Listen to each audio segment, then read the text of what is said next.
বিশ্ব ফুটবলের পরাশক্তি আর্জেন্টিনা ও ফুটবল জাদুকর লিওনেল মেসির সমর্থক ছড়িয়ে আছে বাংলাদেশের সর্বত্র।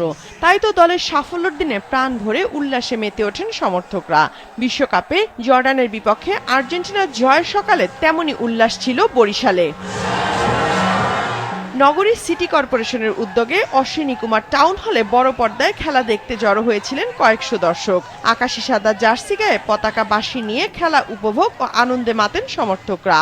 আর্জেন্টিনা কখনো হতাশ করবে না, আমরা শিরায় শিরায় রাখতো, আমরা আর্জেন্টিনার ভক্ত। এখন 3টে গোল দেওয়ার পর আমরা মনে করছি যে আর্জেন্টিনা জিততে হলে মেসির আগামীতে না হইলেও চলবে। বিশ্বের 1 নম্বর র্যাঙ্কিং এর টিম যেমনটা খেলা উচিত যেমনটাই ছিল, আমরা ভাবছিলাম হ্যাঁ মেসি নামার পর হয়তো বা গোল নাও হতে পারে, কিন্তু যেহেতু এটার নাম Messi, the Lionel Messi, the গোল। সমর্থকদের বিশ্বাস আর্জেন্টিনা এবার ফাইনাল জিতে শিরোপা ধরে রাখবে, তাই উল্লাসও চলবে শেষ সময় পর্যন্ত।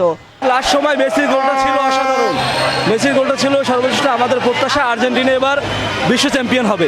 আর্জেন্টিনায় মেসি ছাড়া আমরা হাফ এর আগে 2টা গোল দিছে এবং মেসি নামার পর এবং আরেকটি গোল হয়েছে, আমরা অনেক খুশি।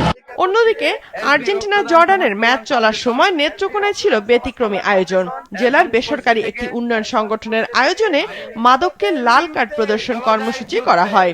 ম্যাচ দেখতে আসা সব সমর্থকদের পড়ানো হয় মাদককে না বলার শপথ। মাদককে না বলবো।